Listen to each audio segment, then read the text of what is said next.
નમસ્કાર મિત્રો, સ્વાગત છે તમારું ખેડૂત ખબર યુટ્યુબ ચેનલમાં। આ વિડીયોમાં આપણે આજના તાજા અને અગત્યના સમાચાર મેળવીશું। તો વિડીયોમાં આગળ વધીએ તે પહેલાં તમે અમારી ચેનલમાં નવા છો તો ચેનલને નીચે દર્શાવેલું લાલ કલરનું સબસ્ક્રાઇબ બટન દબાવી ચેનલને જરૂર સબસ્ક્રાઇબ કરી લેજો।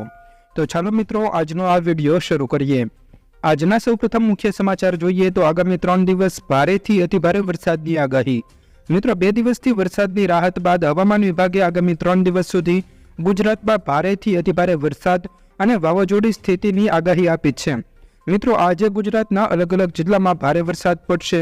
દક્ષિણ ગુજરાતમાં આજે ભારેથી અતિભારે વરસાદ પડવાની શક્યતા છે, જ્યારે આગામી 3 દિવસ દરમિયાન સમગ્ર ગુજરાતમાં સાર્વત્રિક રીતે ભારેથી અતિભારે વરસાદ થઈ શકે છે।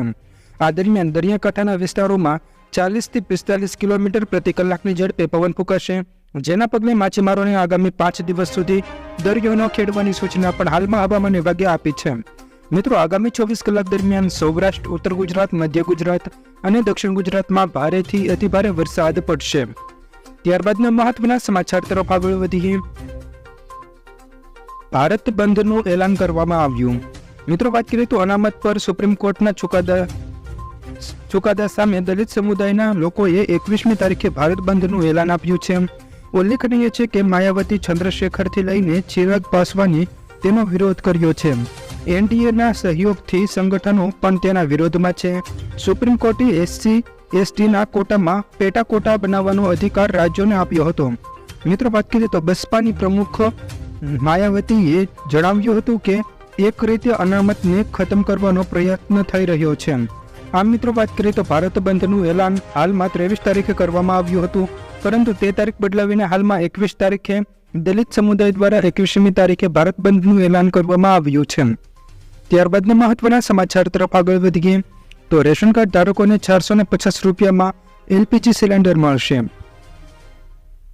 હવે રાજસ્થાનમાં ખાદ્ય સુરક્ષા કાયદો હેઠળ આવતા પરિવારોને પણ 450 રૂપિયામાં LPG સિલિન્ડર મળશે। સીએમ ભજનલાલ શર્માએ વિધાનસભામાં આ જાહેરાત કરી છે।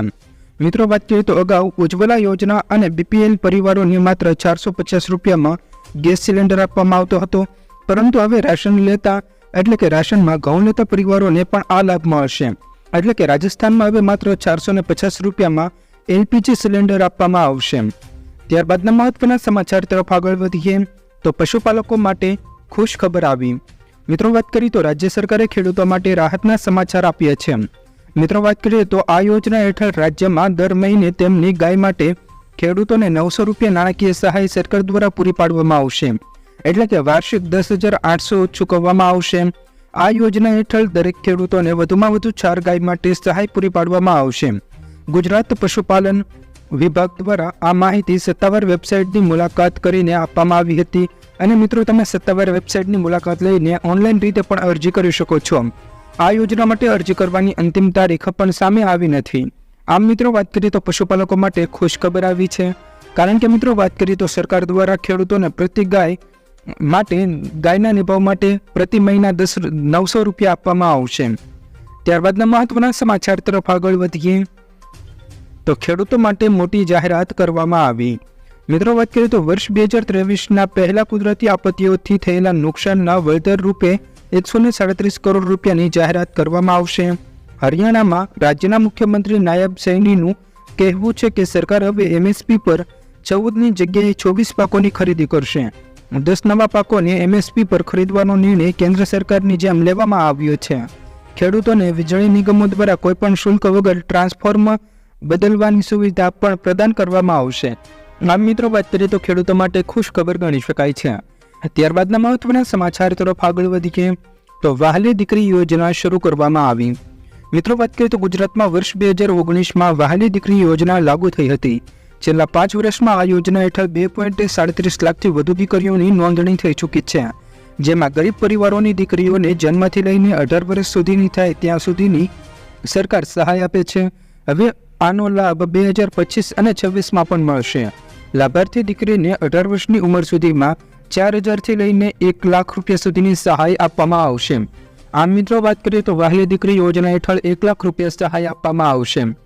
ત્યારબાદના મહત્વના સમાચાર તરફ આગળ વધીએ તો ઓગસ્ટ મહિનામાં રેશન કાર્ડ ધારકો માટે મોટી ખુશ ખબર આપવામાં આવી।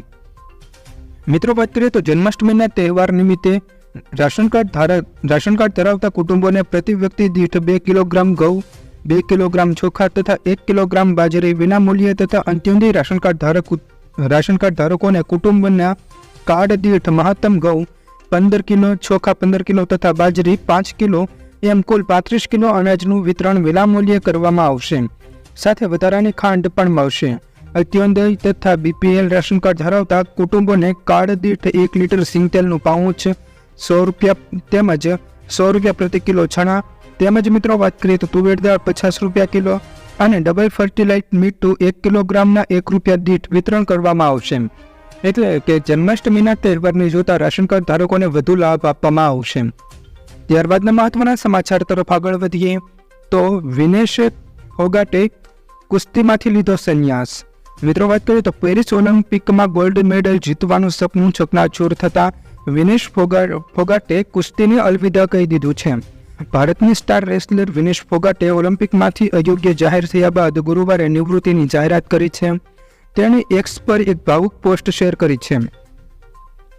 વિનેશ ફોગાટે પોતાનું દુઃખ વ્યક્ત કરતા કહ્યું કે માં કુસ્તી જીતી, હું હારી ગઈ. બુધવારે વિનેશે પેરિસ ઓલિમ્પિક 2024માં 50 કિલોગ્રામ ફ્રી સ્ટાઇલ ફાઇનલમાં અયોગ્ય ઠેરવવામાં આવી હતી. ત્યારબાદ વિનેશ ફોગાટના શારીરિક કેટલુંક નુકસાન થયું હતું અને ત્યારબાદ તેમણે આ ભાવુક પોસ્ટ કરીને સંન્યાસની જાહેરાત કરી છે. ત્યારબાદના મહત્વના સમાચાર તરફ આગળ વધીએ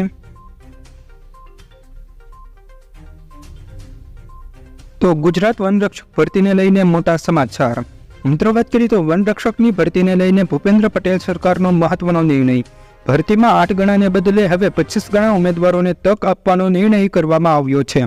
વન અને પર્યાવરણ વિભાગે ગૌણ સેવાના સચિવને પત્ર લખ્યો હતો. વધુ 25 ગણા ઉમેદવારોની યાદી તૈયાર કરવામાં આવી છે અને તે યાદીની PDF પણ જાહેર કરવામાં આવી છે. 25 ગણા ઉમેદવારોની પહેલી યાદી બાદ બીજી યાદી પણ તૈયાર રાખવાનો આદેશ આપી દેવામાં આવ્યો છે. એટલે કે મિત્રો વાત કરીએ તો વનરક્ષક આંદોલન બાદ આ નિર્ણય કરવામાં આવ્યો હતો, જેમાં પહેલા 8 ગણા ઉમેદવારોને શારીરિક કસોટી માટે બોલાવવામાં આવ્યા હતા, પરંતુ હવે તેની જગ્યાએ 25 ગણા ઉમેદવારોને બોલાવવામાં આવશે. જોકે મિત્રો ઉમેદવારો દ્વારા હાલમાં CBRT પદ્ધતિ નાબૂદ કરવા માટે આંદોલન તો શરૂ રાખવામાં જ આવ્યું છે. ત્યારબાદના મહત્વના સમાચાર તરફ આગળ વધીએ તો રાજ્યમાં હેલ્મેટ અંગે મહત્વનો નિર્ણય આવશે. મિત્રો વાત કરીએ તો રાજ્યના નાગરિકો માટે અતિ મહત્વના સમાચાર આવ્યા છે. હેલ્મેટ મામલે ગુજરાત હાઈકોર્ટનો આદેશ. મિત્રો 2 વ્હીલ વાહનો માટે હેલ્મેટ ફરજિયાત અમલવારી ગુજરાત હાઈકોર્ટ દ્વારા કરવામાં આવશે તેવો આદેશ આપવામાં આવશે. હાલમાં મિત્રો વાત કરીએ તો ચલાવનાર ઉપરાંત પાછળ બેસનાર બંને માટે પણ ફરજિયાત રીતે હેલ્મેટ પહેરવું પડશે. 15 દિવસ બાદ સરકાર નક્કી કરશે કે શું સ્થિતિ છે તેવું હાઈકોર્ટે નક્કી કર્યું છે. ફરજિયાત હેલ્મેટ માટે હાઈકોર્ટે 15 દિવસનો સમયગાળો આપ્યો છે. તો મિત્રો આ હતા આજના તમામ મુખ્ય સમાચાર. જો મિત્રો તમને અમારો આ વિડીયો પસંદ આવ્યો હોય તો વિડીયોને લાઈક કરો, તમારા મિત્રો સાથે શેર કરો અને અમારી ચેનલને હજુ સુધી સબસ્ક્રાઈબ ન કરી હોય તો ચેનલને જરૂર સબસ્ક્રાઈબ કરી લેજો.